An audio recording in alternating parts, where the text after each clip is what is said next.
네, 안녕하세요. 수험생 여러분. 만나 뵙게 돼서 반갑습니다. 마케팅 분야 중 소비자 행동론을 담당하고 있는 박상훈 교수입니다. 비록 온라인을 통해서 여러분들을 만나 뵙게 됐지만, 이런 과정을 통해서도 소중한 만남으로 이어졌으면 좋겠다는 바람을 가져보면서 여러분들과 함께 지금부터 소비자 행동론에 대한 학습을 시작하도록 하겠습니다. 먼저 올해 2차 시험을 준비하고 계신 여러분들은 비록 다양한 환경 속에서 각기 다른 상황 속에서 최선을 다해 수험 준비를 하고 계시지만 그래도 목표는 하나일 것 같습니다. 경영지도사라는 그런 자격을 취득하는 걸 목표로 여러분들이 지금까지 노력해 오셨으니까 좋은 결과 있기를 바라는 마음으로 여러분들도 최선을 다해 주시고 저도 최선을 다해서 여러분들께 핵심 내용과 어떤 중요한 포인트 위주로 여러분들께 강의를 하도록 하겠습니다. 무엇보다도 지금 이 강의를 듣고 계신 여러분들은 1차 시험을 병행해서 준비를 하고 계시거나 혹은 1차 시험을 면제 받으신 분들 혹은 양성과정과 함께 2차를 또 준비하시는 분들 또는 올해 재도전을 하시는 분들 다양한 상황 속에서 소비자 행동론을 지금 접근하고 계시겠지만 서두에 얘기한 것 같이 여러분들의 목표, 즉 경영지도사 자격증이라는 타이틀을 꼭 취득하는 그런 계기가 되었으면 하는 바람으로 지금부터 합격을 위한 학습 방법이라는 주제로 전체적인 오리엔테이션을 진행하도록 하겠습니다.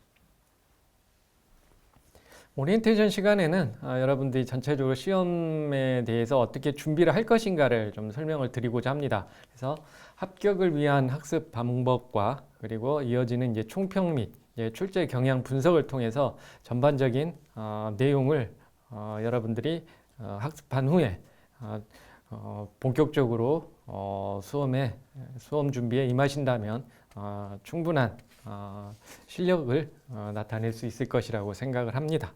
먼저 합격을 위한 학습 방법이라고 이제 소개를 하고 있는데요. 꼭 정석이라기보다 이제 많은 분들의 어떤 합격 노하우나 이런 것들을 담고 또한 저도 역시 여러분들과 동일하게 경영지도사 시험을 보아왔기 때문에 그런 내용들, 그런 노하우들을 담아서 한번 이야기를 해보도록 하겠습니다.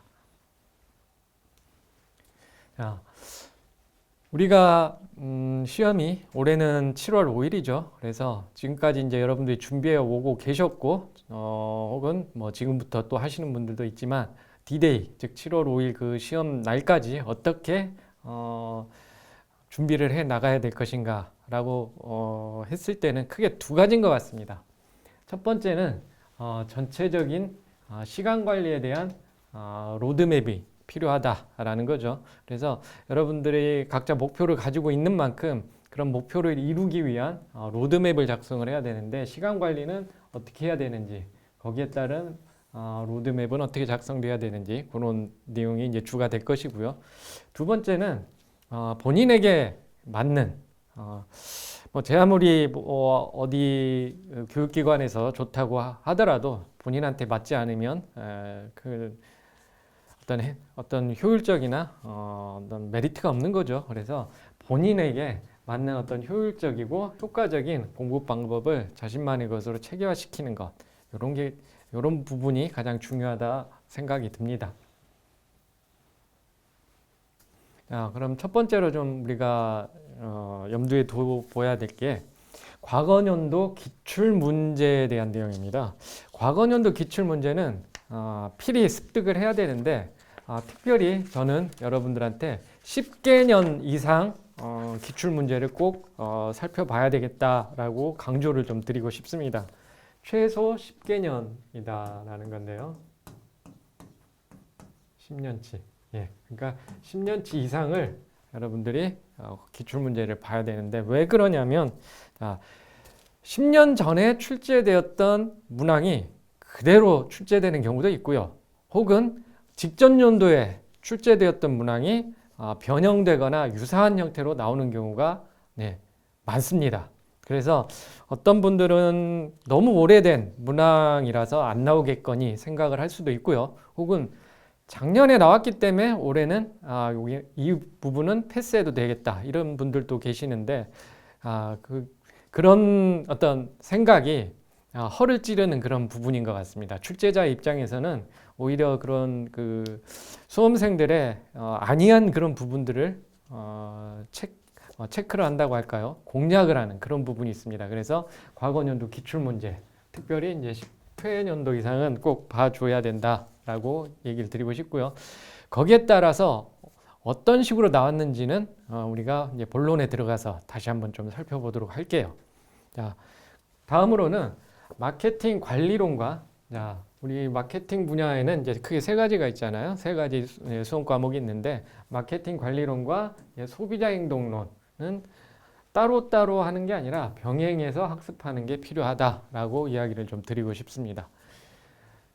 쉽게 말해서 마케팅 관리론과 소비자 행동론은 그냥 하나의 세트로 묶여 있는 교재다 이렇게 생각하시면 좋겠습니다. 그래서 이렇게 공부를 할 때 비로소 이제 전체적으로 윤곽을 잡을 수 있고요. 실제 이제 시험에서도 우리가 접근 가능한 그런 답안을 좀 써내려갈 수가 있는데요.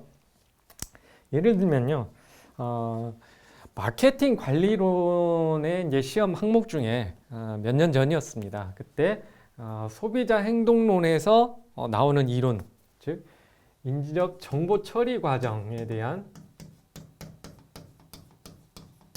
문항이 출제가 됐어요.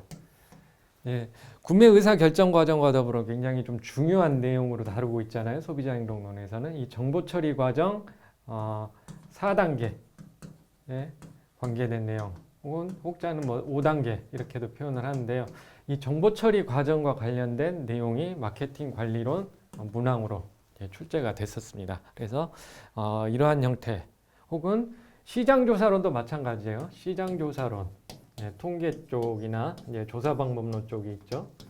시장조사론 문항을 묻는 문제가 있었는데 이 시장조사론에서 어떤 해석을 함에 있어가지고 마케팅적인 어떤 내용을 묻는 문항이 또 출제되곤 했습니다. 그래서 전반적으로 우리 마케팅이라는 과목 안에서의 그런 세 가지 수험 과목은 서로 연관성이 있다 이렇게 보시면 되겠고요.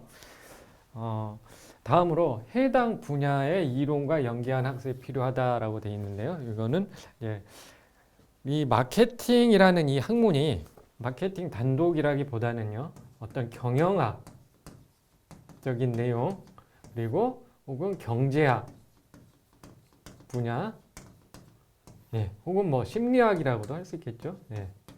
이러한 부분하고도 상호 연관성이 있습니다. 그래서 이러한 부분과 이제 연계해서 이제 학습을 하는 것도 좀 더 폭넓게 우리가 바라볼 수 있는데요.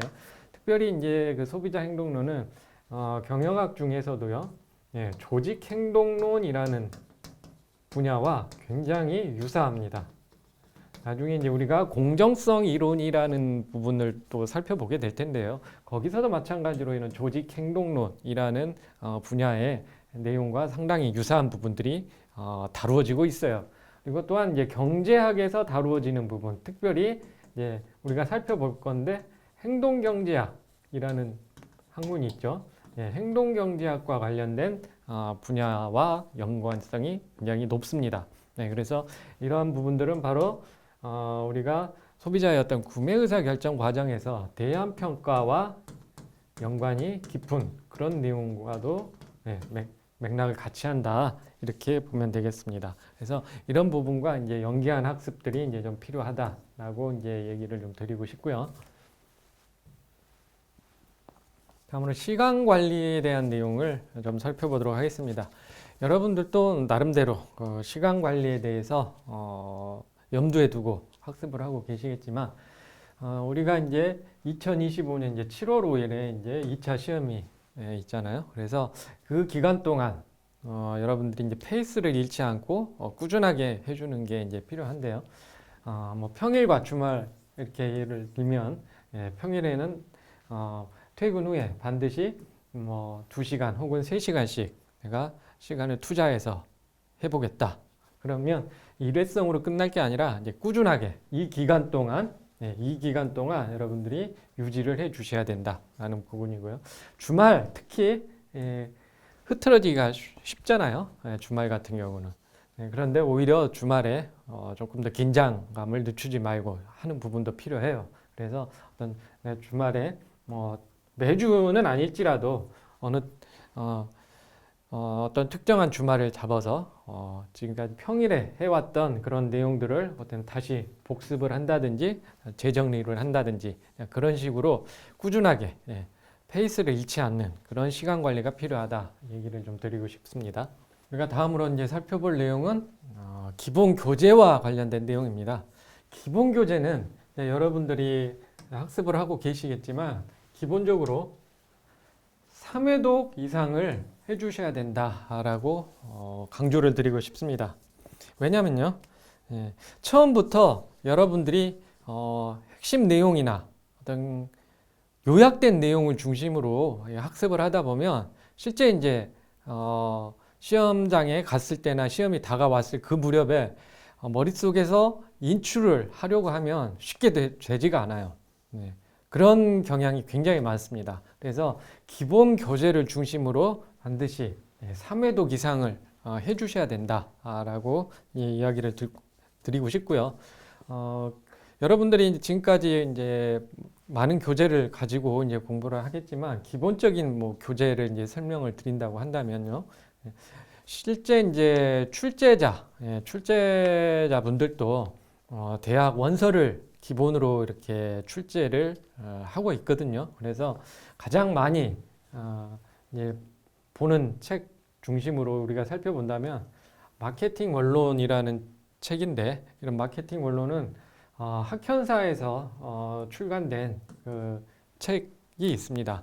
가장 기본적인 대학 원론서라고 볼 수 있겠어요. 그래서 지금 이제 뭐 최신판까지 지금 나와 있는데 그런 그 신간 위주로 여러분들이 마케팅 원론을 한번 살펴보시는 게 좋을 것 같고요.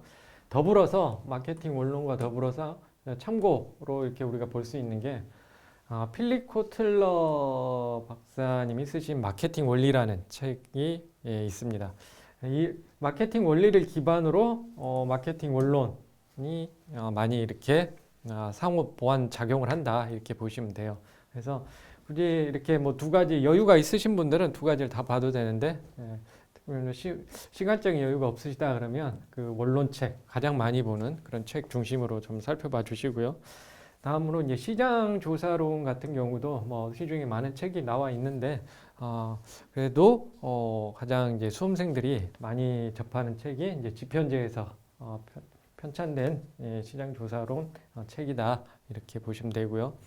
다음으로 소비자 행동론 교재는 마찬가지로 집현지에서 출간된 소비자 행동과 이제 전략적 마케팅 접근이라는 그런 그 원서를 좀 참고로 해주시면 될 것 같습니다.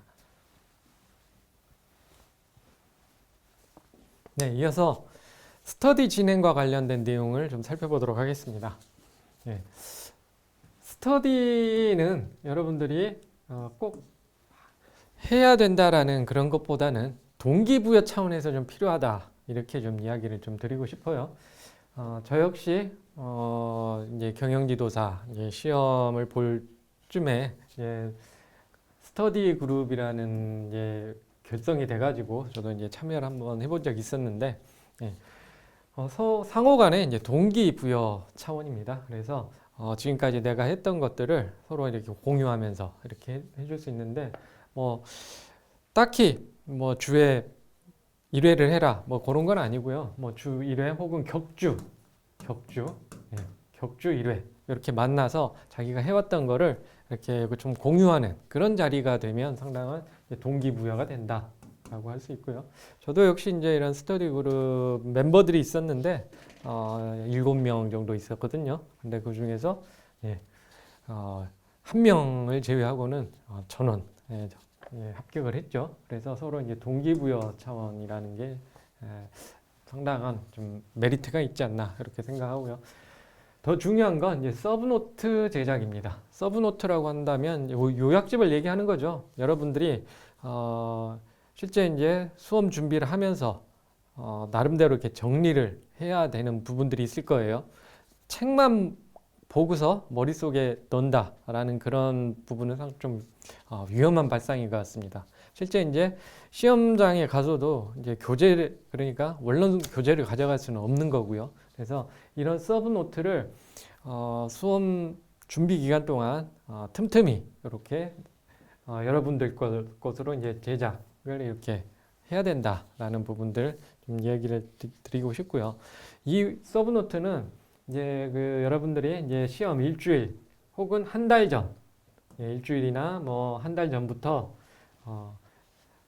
진가를 좀 발휘할 수 있도록 활용을 해주시면 좋을 것 같아요. 그래서 그때부터는 이제 서브노트 중심으로 이제 마무리를 한다 이렇게 보시면 돼요. 그래서 서브노트만 보더라도 여러분들의 두뇌에서 인출될 수 있게끔, 두뇌에서 인출될 수 있게끔 키워드 혹은 핵심 내용 중심으로 정리가 되고 그게 여러분들의 두뇌 속에서 이제 체계화가 되었을 때 시험장에서 당황하지 않고 이제 써내려갈 수가 있다 이렇게 좀 이야기를 드리고 싶습니다. 자, 이어서 또 우리가 참고로 또 알아봐야 될 내용이 관련 분야에 대한 지식을 조금 더 넓혀보는 그런 내용으로서 경영, 경제, 서적 읽기라는 부분입니다. 요즘에 디지털 환경화에서 많은 사람들이 책 읽는 어떤 습관이랄까요? 이런 게 거의 전무하다시피 하는데 실제 이제 시험을 준비하시는 분들은 하얀 백지 위에 자기의 어떤 논거를 서술하는 방식, 논술 문제는 특히 그렇죠. 그렇게 하기 위해서는 실제 디지털이라기보다는 아날로그적인 그런 어떤 여러분들의 어떤 방식을 좀 추구해야 될 필요가 있다. 이렇게 얘기를 드리고 싶어요. 많은 책을 읽었을 때만이 실제 우리의 두뇌에 더욱더 이렇게 저장될 확률도 높고 저장이 됐으면 인출될 이런 확률도 높다. 이렇게 보고 있으니까요. 그래서 이런 분야의 책들을 여러분들이 틈나는 대로 좀 읽어주시면 좋고요. 특별히 제가 서두에도 얘기했지만 소비자의 어떤 구매 의사 결정 과정과 관련된 이제 대안 평가 파트에 보면은요, 휴리스틱이라는 이제 방식이 나와요. 휴리스틱 아직 시험에 출제된 바는 없지만 굉장히 좀 중요한 내용이죠. 이런 부분 역시 행동경제학 혹은 경제학과 관련된 분야에 속하는 중요한 내용이고요. 또한 공정성 이론이다라는 부분, 조직행동론에 있어가지고도 굉장히 중요한 내용이다 이야기를 드렸었는데, 그래서 이런 분야, 행동경제학과 관련된 부분, 그리고 경영학의 조직행동론, 이런 부분들과 상당히 연관성이 있기 때문에 이런 관련된 분야의 책도 굉장히 도움이 된다 이렇게 얘기를 드리고 싶고요. 이제 끝으로 우리가 살펴볼 내용은 논술에 대비한 글쓰기 연습이 좀 필요하다라고 얘기를 좀 드리고 싶어요. 논술에 대비한 글쓰기 연습. 우리가 이제 시험장에 갔을 때 이제 시험 문제를 이제 받아보게 되죠. 그랬을 때 시험 문제를 펼치게 되면 1번 문항과 2번 문항이 주로 이제 논술 형태로 나오게 되고요. 그리고 3번 문항부터 6번 문항까지는 주로 약술 형태로 이렇게 문항이 이제 나오게 되는데 지금은 출제 경향이 다소 이렇게 좀 변화는 있지만 전통적으로 볼 때 논술 문항에 있어서는요, 이게 배점이 30점 문항입니다. 30점 문항이고요. 이 30점 문항을 우리가 접하기 위해서는 기본적으로 어떤 문항이 이렇게 주어졌다고 보았을 때 이 문항에 대해서 기본적으로 가장 서론이라고 하죠. 서두에 우리가 써야 될 내용이 있죠. 그리고 이제 본론에 써야 될 내용이 있고요. 마지막 결론의 부분에 가서 이제 마무리를 지어야 될 내용이 있습니다. 자, 이런 어떤 그 논리적 흐름, 예, 이런 논리적 흐름. 예, 이게 전통적인 방식이었죠. 예, 전통적인 방식에 따라 가지고 지금은 다소 좀 변화하는 주고는 있습니다만은 그럼에도 불구하고 30점짜리 논술 문항은 이런 형태로 지금 근래까지 예, 쭉 이어져 왔죠. 그렇게 하기 위해서는 글 쓰는 연습을 많이 해볼 필요가 있어요. 서론에서는 그 묻는 문항, 자기가 표현하고자 하는 답안에 대한 어떤 전체 요약과 더불어서 그 문항에 대한 개괄적인 내용을 이제 써줘야 되고요. 본론에서는 핵심 키워드 중심으로 예, 서술이 들어가줘야 되고요. 그리고 결론 부분에 있어서는 전반적으로 마케팅 사례와 관련된 강조점 이런 부분들이 이제 제시가 됨으로써 마무리가 되거든요. 그래서 이런 부분들을 평소에 연습, 트레이닝이 되어 있지 않으면 상당히 힘들 그런 부분들이에요. 그래서 이런 논술에 대비한 글쓰기 연습도 반드시 필요하다라는 부분 염두에 두면서 여러분들이 접근을 하시면 실제 이제 우리가 시험에 있어서도 이제 당황하지 않고 충분히 대비할 수 있겠다. 그렇게 얘기를 좀 드리고 싶습니다. 네, 지금까지 이제 여러분들과 함께 합격을 위한 이제 학습 방법에 대해서 이제 알아봤습니다. 그래서 전체적으로 우리가 다시 한번 정리를 해보자면 전체적인 이제 시간 관리 그리고 로드맵이 이제 필요하다라는 부분들을 우리가 살펴봤죠. 자, 그런데 이런 시간 관리와 로드맵을 하기 위해서 무엇보다도 중요한 게 바로 여러분들의 어떤 간절함과 이제 꾸준함 그리고 이 간절함과 꾸준함을 이어줄 수 있는 어떤 여러분들의 어떤 강인한 의지 이런 부분들이 중요하지 않을까 싶습니다. 그래서 합격을 위한 이제 간절함 그리고 그 합격을 위해서 꾸준하게 여러분들의 어떤 행동 패턴들을 이제 가져가는 것 그리고 반드시 합격하겠다는 어떤 의지 자, 이런 부분들이 종합되었을 때 비로소 이제 시간 관리와 로드맵이 이제 나오게 되는 거겠죠. 그리고 이런 부분들을 통해서 여러분만의 효과적이며 효율적인 이제 공부 방법으로 이제 체계화될 수 있다. 이렇게 이야기를 좀 드리고 싶습니다. 그래서 금년에 시행되는 경영지도사 자격시험에 여러분들의 합격의 그런 좋은 결과들을 취득할 수 있기를 바라며 이번 시간 마무리하도록 하겠습니다. 먼저 우리가 기출문제를 토대로 해가지고 어떠한 문항들이 출제가 되었는지를 살펴보는 게 중요할 것 같습니다. 따라서 총평과 관련된 내용에는 여러분들과 관계된 그런 학습 방향에 대한 내용들을 이제 주로 살펴볼 텐데요.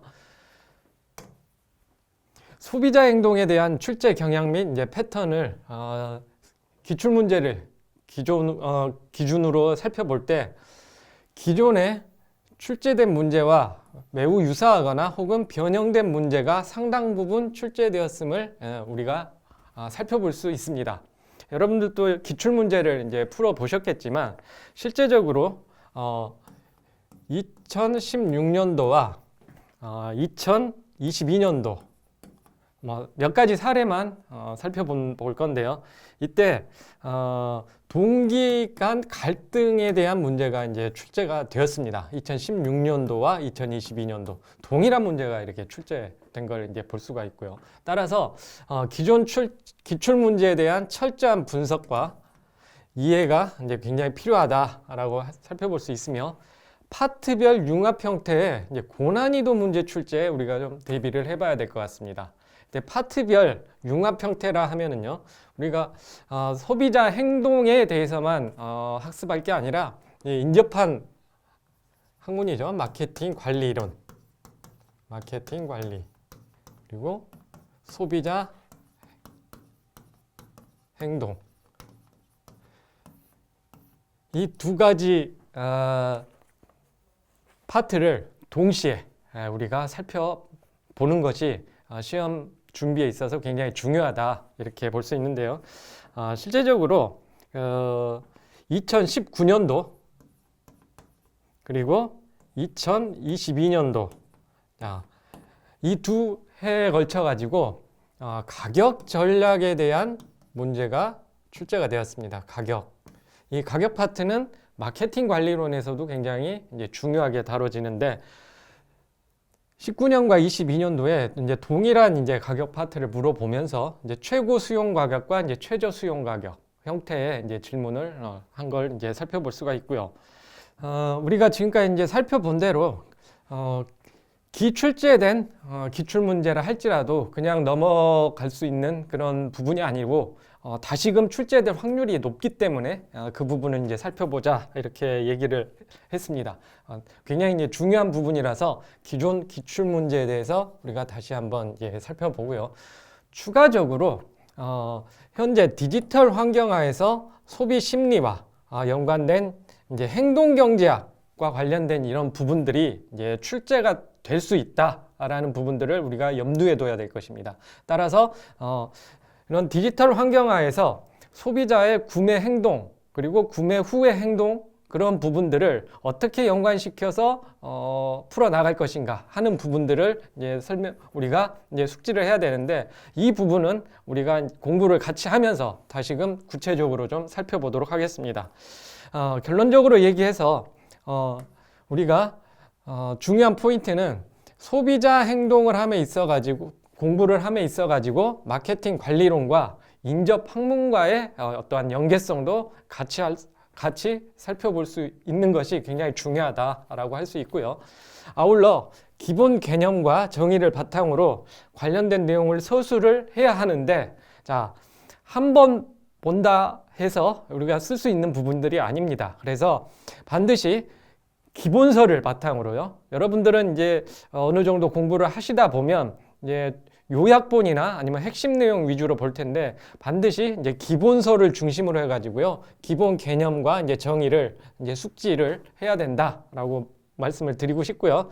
그래서 그러한 상황에서 우리가 백지 위에서 이제 서술을 해야 되기 때문에 정확한 어떤 개념 정립부터 해서 체계화가 중요하다 이렇게 얘기를 드릴 수가 있어요. 그래서 기본서를 중심으로 하되 최소한 3회독 이상은 우리가 살펴봐야 된다. 다시 한번 강조드리고 싶습니다. 그리고 매년 난이도의 이제 편차가 심해지고 있는데 이에 대한 대비로서 향후에 이제 시험을 준비할 때는 처음에도 얘기했지만 소비자 행동 전체 내용에 대해서 보다 이제 폭넓게 우리가 알아볼 필요가 있고요. 폭넓게 알아본 상태에서 좀 깊이 있게, 그러니까 넓고 깊게 들어가는 부분이 이제 필요하다 이렇게 볼 수 있겠습니다. 그래서 마케팅 이론과 연계해서 사례 중심, 사례 중심의 학습이 필요하다라고 할 수 있겠습니다. 항상 그 출제자의 의도는 어떠한 개념을 물어볼 뿐만 아니라 그 개념과 연계된 이제 사례가 어떻게 되냐, 즉 마케팅 사례에 대해서 서술하라는 문제가 굉장히 빈번하게 출제가 됩니다. 그래서 그런 부분들을 우리가 학습할 필요가 있고요. 마케팅 관리론을 우리가 공부함에 있어 가지고 가장 많이 여러분들이 접해 보셨겠지만 이 포피 전략, 이 포피 전략은 소비자 행동에 있어서도 굉장히 중요하게 이제 다뤄지거든요. 그래서 마지막 파트에 가면 소비자 행동과 그 포피 전략에 대한 부분들을 좀 다룰 수가 있는데 이제 그런 부분들을 통해서 우리가 다시 한번 포피 전략의 이제 중요성을 정리해 볼 필요가 있겠다라고 말씀드리고 싶습니다. 자, 이어서 학습 방향에 대해서 살펴보도록 하겠습니다. 물론 총평을 통해서 우리가 살펴봤지만 금년도 시험을 준비하시는 이제 수험생 입장에서는 이제 소비자 행동론이라는 이제 한 부분에 이제 국한된 수험 준비보다는 경제학 및 주변 학문들과의 연결고리 그 부분에 있어서의 어떤 그 공통점 그런 부분들을 찾아서 학습하는 것이 반드시 필요하다고 하겠습니다. 예를 들어서 총평에서도 얘기했지만 소비자 행동이라는 학문은 인접한 학문, 즉 경영학과 경제학과의 연관고리가 굉장히 높다라고 할 수 있고요. 특별히 소비자 행동은 조직 행동론 분야와 굉장한 관계가 있다 이렇게 할 수 있겠습니다. 실제 출제된 문항을 보더라도요. 전망 이론, 즉 프로스펙트 이론이라고 하는 행동경제학에서 중요하게 다루는 그런 그 이론이 출제된 바 있고요. 그리고 경제학 그래서 수요, 가격, 탄력성과 관계된 부분, 이 가격 탄력성 부분이 이제 가격 파트와 연계돼서 출제된 부분도 있다고 하겠습니다. 따라서 우리가 인접한 학문인 경영학과 경제학 이런 부분들을 소비자 행동에서 다루어지고 있는 어떤 공통된 부분이 무엇인지 이제 그런 것까지 이제 캐치를 해서 이제 좀 시험에 준비를 해야 된다 이렇게 볼 수가 있고요.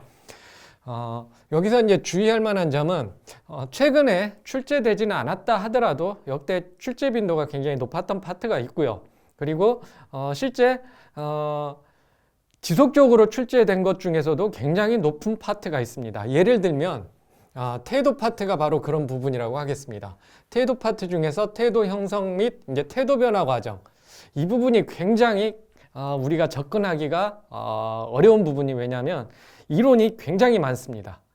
굉장히 많은 이론들을 학습을 해야 되기 때문에 체감적인 난이도가 조금 높게 느껴질 수도 있고요. 그런데 그 부분을 또 출제자는 놓치지 않고 빈번하게 이제 출제를 하는 부분이기 때문에 이런 그 중점 파트 그런 부분들을 우리가 놓치지 않고 또 살펴보아야 되겠습니다. 또 하나는 디지털 환경화에서 제가 몇 번 언급을 했지만 지금의 어떤 그 소비자 어떤 행동은 디지털 환경화에서 이제 어떤 뭐 구매 의사 결정이랄지 어떤 정보 탐색이 이루어지기 때문에 이런 부분들을 감안해서 융복합적인 지문이 이제 출제될 확률이 높다. 이렇게 우리가 염두를 하고 접근을 해야 될 것 같습니다. 예를 들면 2017년도에 이제 시장조사론입니다. 우리가 이제 소비자 행동을 하면 왜 시장조사론이 나올까 싶지만 실제 이제 시장조사론에 출제된 지문을 보면은 통계 해석과 더불어서 이 해석을 20, 30대 소비자층이 접근 가능한 SNS 채널을 중심으로 하는 그런 문제가 이제 출제가 됐습니다. 그래서 어떠한 채널을 중심으로 마케팅과 관련된 소비자 행동을 우리가 파악을 해야 될 것인가. 그런데 그런 부분들이 이제 융복합적으로 출제된 것을 이제 볼 때 이런 부분들까지도 우리가 좀 살펴볼 필요가 있다. 다시 한번 강조드립니다. 자, 이어서 기출 문제 분석을 중심으로 해서 그동안에 이제 출제 경향이 어떻게 되었는지를 그 패턴을 통해서 한번 살펴보도록 하겠습니다. 우리가 2010년부터 2024년까지 어떤 기출 문제를 기반으로 이제 살펴볼 때 어떠한 부분들이 중요한지 그런 패턴들이 이제 나타나게 될 텐데요. 그런 부분들을 중점적으로 우리가 학습을 하게 된다면 실제 이제 시험에 준비할 때 많은 도움이 될 거라고 이제 생각을 합니다. 출제 경향 분석을 우리가 함에 있어 가지고 가장 중요한 게 무엇이냐 하는 한 가지만 꼽으라고 한다면 바로 소비자 행동 프레임워크라고 할 수 있겠습니다. 소비자 행동의 프레임워크.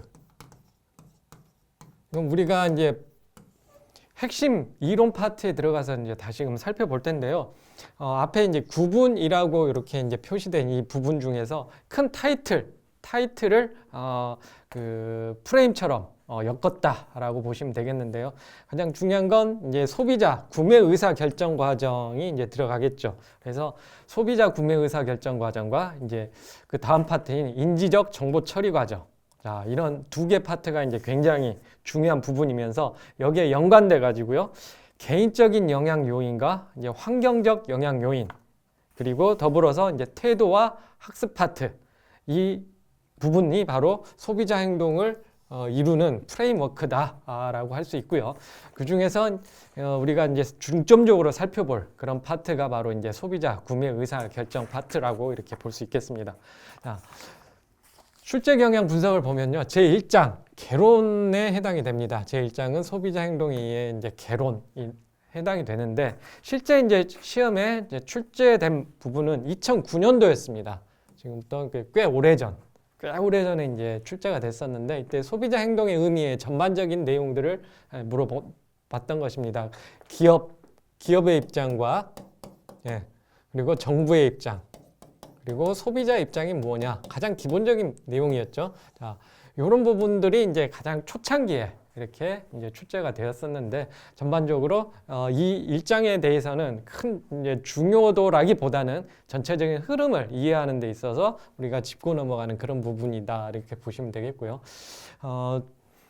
여기에서 이제 우리가 조금 관심 가져봐야 될 부분이 뭐냐면 이제 소비자 행동이라는 이런 교재도 주 교재도 이제 시간이 흐름에 따라 가지고 이제 새로운 어떤 이론이나 어떤 내용들이 이제 추가가 되는데 그 중에서 이제 핵심 이론이라고 할 수 있는 이제 세 가지 정도가 이제 추가가 됐어요. 그래서 이 부분들은 우리가 다시 한번 좀 점검 차원에서 살펴보고 가야 되겠다라고 하는 부분들인데 바로 여기가 행동경제학과 관련된 부분이 이제 포함이 됐습니다. 행동경제학. 자, 실제 이제 시험에도 이제 출제가 됐었죠. 바로 여기 이제 전망 이론이라는 부분들이 있어요. 프로스펙트 이론이라고 하는 전망 이론이 이제 출제가 됐고요. 자, 이 부분에 이제 세 가지 정도의 핵심적인 이론이 이제 추가가 됐는데 그 중에 하나가 이제 행동경제학 파트고요. 여기에 이제 중요하게 다뤄지는 이론 중에 하나가 전망 이론, 즉 프로스펙트 이론이라는 부분들이 있습니다. 그래서 프로스펙트 이론은 이미 우리가 살펴보았듯이 출제가 됐던 부분이고요.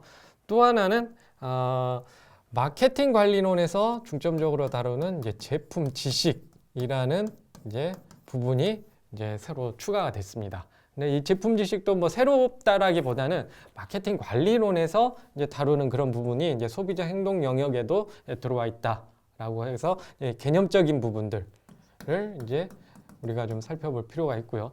또 하나는 인지 시스템이라는 부분이 이제 또 추가가 됐습니다. 우리가 핵심 이론 파트에서 다시 좀 살펴볼 텐데 인지 시스템에는요 시스템 1과 시스템 2가 있어요. 자, 이 부분이 이제 새로 이제 소비자 행동 개론 부분에 이제 추가된 파트로서 우리가 이 부분을 놓치지 않고 좀 짚고 넘어가야 될 부분이다라고 이야기를 한번 해드리고 싶고요. 자, 본격적으로 소비자 구매 의사 결정 파트를 중심으로 우리가 이제 좀 집중적으로 이제 살펴봐야 되는데 이 부분이 출제 경향이 여러분도 이제 보셨겠지만 굉장히 높습니다. 그래서 중요도에 있어서는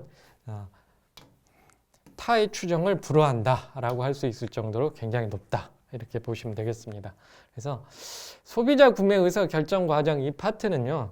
각각의 내용들도 중요할 뿐만 아니라 전체 흐름이 또 어떻느냐 이런 부분도 우리가 놓치지 말아야 될 것 같습니다. 실제 시험에 출제된 부분이 이런 단일적인 그런 내용도 출제가 되지만 소비자 구매 의사 결정 과정 전체를 서술하라 이런 형태로 묶어가지고 이제 출제된 부분도 있으니까요. 그래서 이런 이 파트를 공부할 때는 정말 넓고 깊게 이렇게 우리가 접근해야 될 것 같습니다. 우리가 핵심 이론 파트에서 다시금 살펴보겠지만은요, 소비자 구매 의사 결정 과정은 크게 5단계로 구분이 되죠. 그래서 문제 인식 단계부터 해가지고요. 다음으로 정보 탐색. 다음으로 구매 전 대안 평가.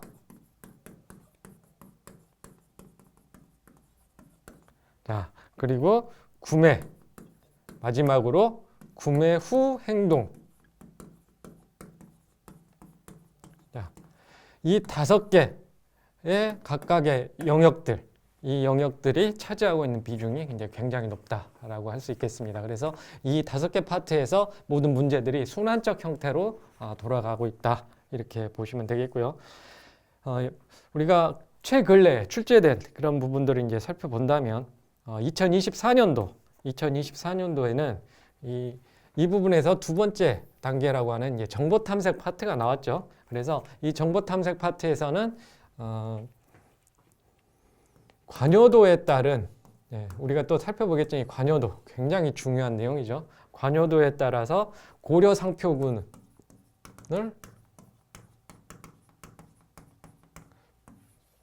상표군의 그 전략을 어떻게 가져가야 될지 그런 부분들을 출제를 했었죠. 2024년도 최근래에 이제 출제가 된 부분이고요.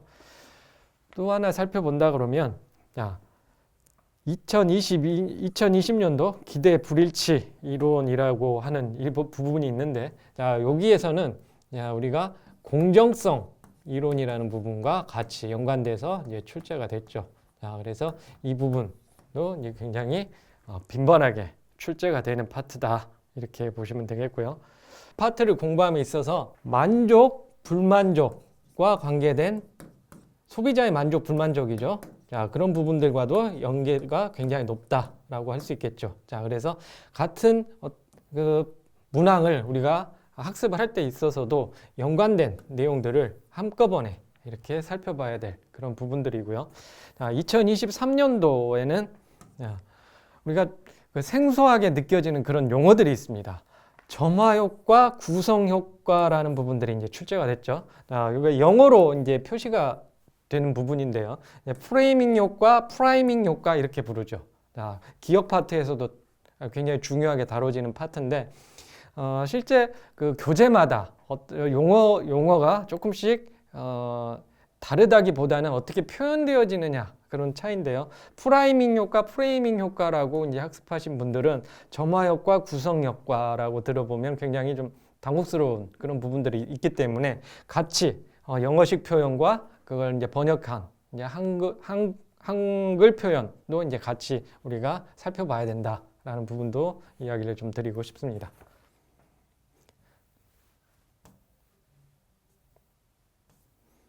자, 이어서 소비자 구매 의사 결정 파트에 이어서 또 가장 중요하게 다루는 파트 중에 하나가 소비자 인지적 정보 처리 과정이다라고 할 수 있겠습니다. 즉, 소비자의 정보 처리 과정이 어떻게 되냐라는 부분이죠. 자, 이 부분 역시 우리가 그 소비자의 구매 의사 결정 과정이 5단계로 되어 있듯이 소비자 인지적 정보 처리 과정도 이제 4단계로 구별을 해볼 수가 있습니다. 어떤 교재에 따라서는 뭐 5단계까지 이렇게 나눠질 수도 있는데요. 그 단계가 이제 그 이해라는 이제 파트에 들어가면 지각과 해석으로 구별되기 때문에 조금 더 이제 세분화 시켜서 그렇게 단계를 나눌 수도 있는데, 크게 이제 4단계로 우리가 이제 살펴볼 수가 있죠. 그래서 이제 이 인지적 정보 처리 과정에 있어서는 가장 중요한 이제 기억 파트를 중심으로 우리가 이제 좀 살펴볼 필요가 있다라고 할 수 있겠습니다.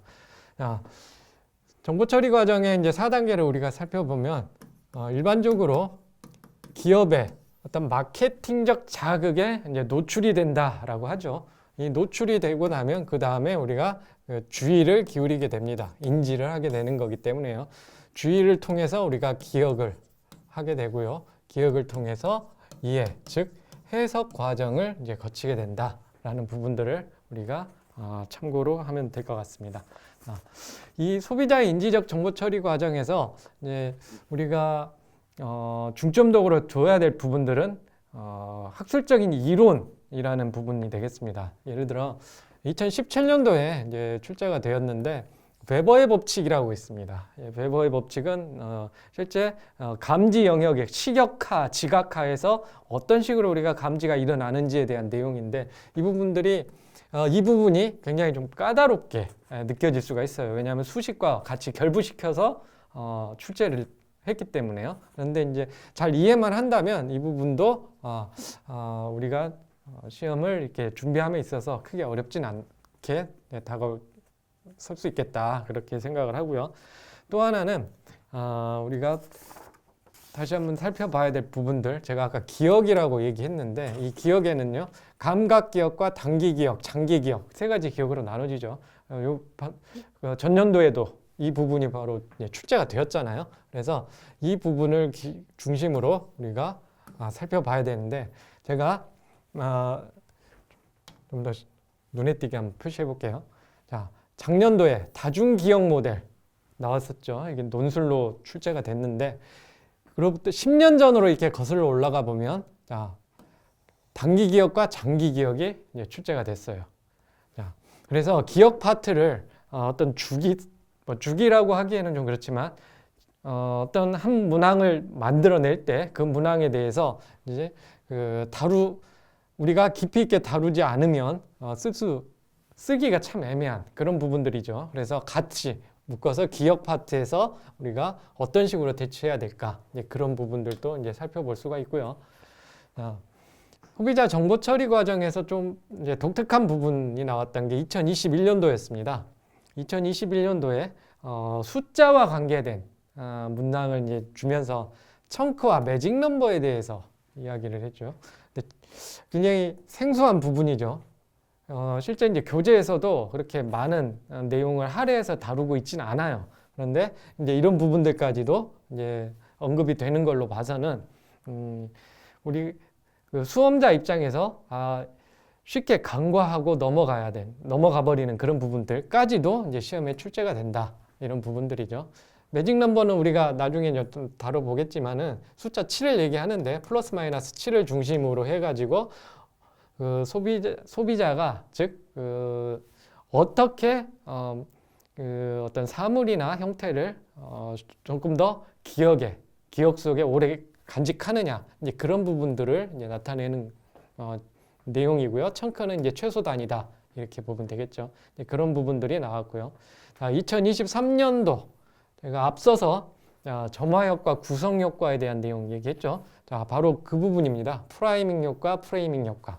이렇게만 학습했던 수험생의 입장이라면 점화 효과, 구성 효과 이런 식으로 이렇게 표시가 되면 상당히 당혹스럽죠. 바로 이게 점화 효과, 구성 효과를 나타내는 표시다 이렇게 보시면 되겠죠. 그래서 이런 부분도 놓치지 말아야 될 그런 부분이다라고 할 수 있겠습니다. 다음으로 타의 추종을 불허하는 그런 그 파트다 이렇게 볼 수 있겠는데 바로 태도와 태도 변화 그리고 학습 이 파트에 대한 내용 아무리 강조해도 이제 지나치지 않을 것 같습니다. 굉장히 중요한 파트다라고 이야기를 좀 드리고요. 매년 출제가 됩니다. 빠지지 않고 이제 출제가 되고요. 그 중에서도 태도 변화 파트는 정말 중요한 부분이다라고 할 수 있겠습니다. 실제 이 파트가 차지하고 있는 이론이랄까요? 핵심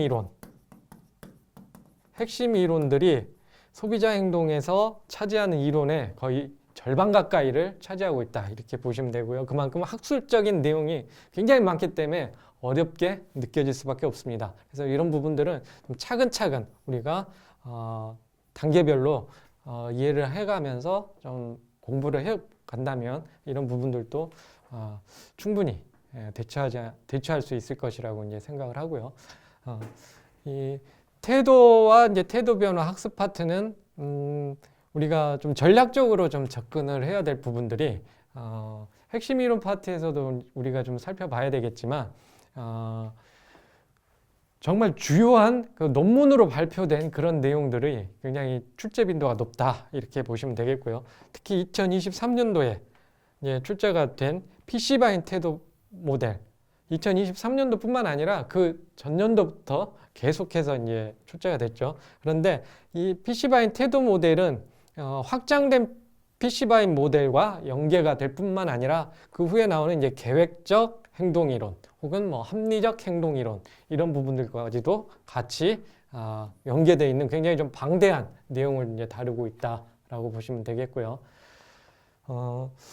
2020년도를 잠깐 보면은 여기에 태도 변화와 관계된 이론인데요. FITD라고 해서 Foot in the door, 즉 문간에 발들여 놓기라는 이론이 있습니다. 정말 지엽적인 부분인데 이런 부분까지도 출제가 됐어요. 문간에 발들여 놓기. 자, 이게 우리가 이제 학습은 하겠지만은 소비자에게 어떤 작은 어떤 보상을 줌으로써 보다 더 큰 행동을 유도하게끔 하는 그런 이제 이론과도 관계됐는데 마케팅 사례와 접목시켜서 이제 서술하는 그런 부분이 출제가 됐다 이렇게 보시면 되겠고요. 그리고 2023년도에 이제 출제되었던 이제 대리학습 이 용어가 비슷한 용어들이 많아요. 그래서 우리 여러분들이 정리할 때도 같이 묶어서 정리해주는 그런 부분이 이제 필요한데 실제 세 가지가 같은 의미입니다. 어떤 의미냐면 사회적 학습에 이제 포함이 되는 거거든요. 사회적 학습에 포함이 되면서 이걸 다른 말로 대리학습이다 라고 하면서 또 다른 말로 모델링이다 이런 표현을 써요. 자, 그래서 이 세 가지는 같은 의미예요. 그래서 자칫 우리가 얘 따로 이렇게 생각을 하게 되면 굉장히 좀 복잡해지고 정말 좀 난감해져요. 이게 같은 의미로 그 소비자 행동에서는 보고 있기 때문에 우리가 학습을 할 때도 이런 부분들, 어떤 부분들이 같은 의미의 맥락을 가지고 있는지 그런 것들을 우리가 자세하게 좀 정리해 볼 필요가 있다. 이렇게 보시면 되겠습니다.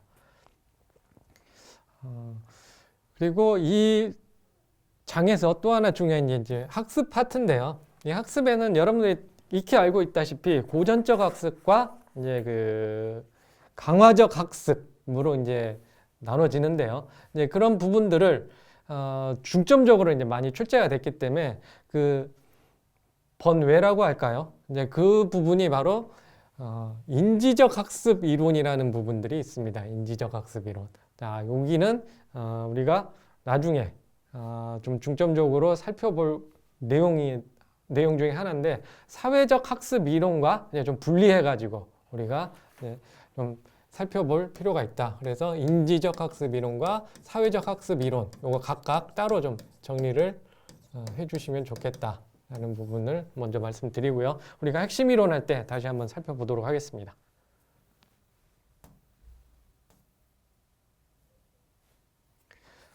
이어서 개인적 영향 요인.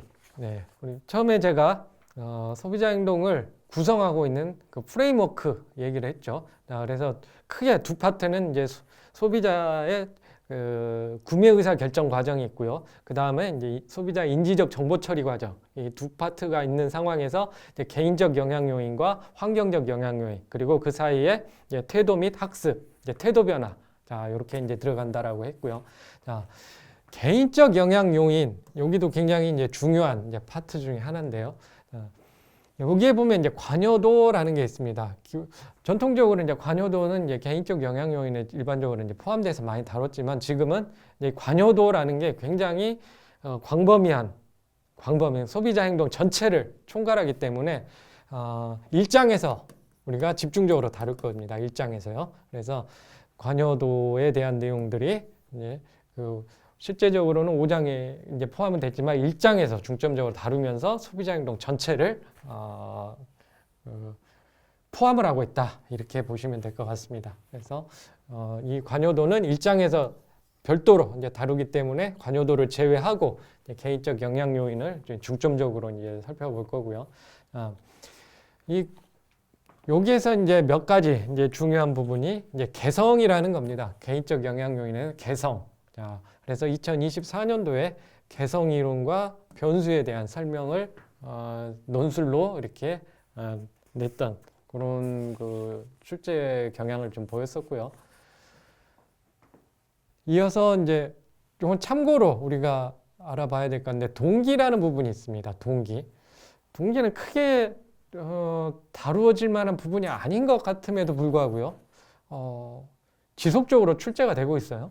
그래서 2013년도에 동기에 대한 부분이 출제가 됐고 그 한 해 건너뛰고 다시 동기에 대한 부분이 또 나왔죠. 그리고 2020년도에도 동기에 대한 내용이 또 나왔습니다. 그래서 어떤 한 파트가 직전 연도에 출제되었다고 해서 이번에는 안 나오겠지. 자, 이런 것도 좀 금물이라 하겠습니다. 맹신에 대한 금물이다 이렇게 할 수 있겠고요. 지속적으로 이제 출제가 된다라는 부분들을 이제 볼 수가 있어요. 그리고 관여도 지금 일정에서 제가 집중적으로 다룬다고 했지만 2013년도에 관여도에 대한 내용이 나왔죠. FCB 그리드 매트릭스 모델과 더불어 나왔어요. 근데 보시면 2023년도에 관여도 FCB 그리드 매트릭스가 동일하게 나왔어요. 자, 여기를 보시면 10년을 주기로 10년 만에 같은 문제가 또 나왔습니다. 자, 바로 이 부분이 우리가 기출문제를 그냥 간과해서는 안 된다라는 부분이에요. 그래서 최소 우리가 기출문제를 살펴봄에 있어서 10개년도 이상을 봐줘야 된다는 부분이 바로 이 부분인 겁니다. 소비자 행동뿐만 아니라 마케팅 관리론도 마찬가지입니다. 마케팅 관리론도요. 자, 이렇게 주기적으로 그 출제됐던 문항이 그대로 다시 한번 출제되는 그런 형태를 보이고 있다라고 보면 될 것 같습니다. 그리고 관여조 측정 도구, 네, 이 부분도 굉장히 중요하게 다뤘는데 나오지가 않다가 이제 이런 부분도 이제 출제가 됐던 그런 것도 살펴볼 수가 있습니다. 자, 이어서 환경적 영향 요인에 대해서 살펴보도록 하겠습니다. 환경적 영향 요인이라 하면 우리가 소비자 행동을 함에 있어가지고 소비자들이 어떤 구매 행동을 함에 있어가지고 영향을 주는 그런 모든 요소들이다 이렇게 보면 되겠죠. 그래서 여기에는 이제 어떤 상황 변수도 이제 포함이 되는 그런 부분이다라고 할 수 있고요. 이 환경적 영향 요인에서는 우리가 크게 네 가지 중심으로 이제 좀 살펴보면 되겠습니다. 바로 준거 집단과 사회적 힘, 그리고 가족, 사회 계층, 요 중심으로 이제 살펴볼 거고요. 추가적으로 이제 소비자가 구매 의사 결정을 하는데 영향을 미치는 상황 요인이라고 하죠. 이 상황 요인도 관여도와 연관을 시켜서 살펴볼 필요가 있는 부분입니다. 그래서 크게 환경적 영향 요인에서는 이 챕터 네 가지와 더불어서 상황 변수까지 이렇게 살펴보면 큰 무리는 없겠다. 이렇게 보면 되겠고요. 여기서 조금 우리가 참고할 만한, 마찬가지로 제가 최소한 기출문제는 10개년도 이상 봐줘야 된다라고 얘기를 했는데요. 여기 보시면 2023년도, 재작년도에 문화에 대한 내용이 나오면서 고맥락 문화와 저맥락 문화가 이제 출제가 됐어요. 근데 2012년도를 보면 고맥락 문화와 저맥락 문화가 동일하게 출제된 걸 볼 수 있습니다. 네, 같은 문제 거의 11년 만에 다시 등장을 했죠. 그래서 거의 지금까지 출제가 안 됐다, 그러면 안 나오겠다라는 그런 부분이 아니라 이런 지금까지 국가고시, 특별히 이제 그 마케팅 관리론, 소비자 행동 이런 좀 전통적인 그런 학문에 있어서는 이런 오래된 그런 이론일지라도 다시 한번 살펴봐야 되는 그런 부분들이라 할 수 있겠습니다. 참고로 가족과 관련된 문항이 좀 보이는데요. 가족 구성원들의 의사결정 유형을 묻는 문제였거든요. 작년에 이제 출제가 됐었는데 이 부분도 마찬가지로 2017년도에 동일하게 출제가 됐었습니다. 그래서 이런 패턴들을 볼 때 우리가 기존에 나왔던 기출 문제를 보다 더 세밀하게 이해하면서 학습할 필요가 있다. 이렇게 보면 되겠고요. 자, 마지막 파트인 소비자 행동과 이제 마케팅 전략 부분인데요. 자, 소비자 행동, 즉 소비자가 구매 행동을 함에 있어서의 어떤 전체적인 맥락 속에서 마케팅 전략은 어떻게 가져갈 것이냐라는 부분이죠. 이 부분은 특별히 포피 전략과 연계가 높다. 이렇게 보시면 되겠습니다. 이 부분은요.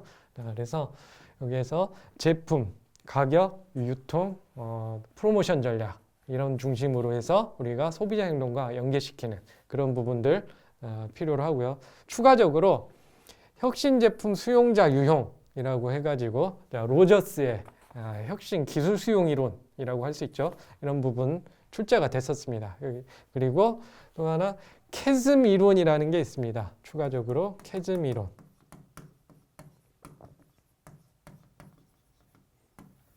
제프리모어의 이제 캐즘 이론이라는 부분들도 같이 이제 출제가 됐기 때문에 혁신 제품 유형과 이제 캐즘 이론 여기까지도 우리가 이제 살펴봐야 되는데 여기서는 포피 전략과 더불어 가지고 집단 내 커뮤니케이션과 관계된 부분이죠. 집단 내 커뮤니케이션.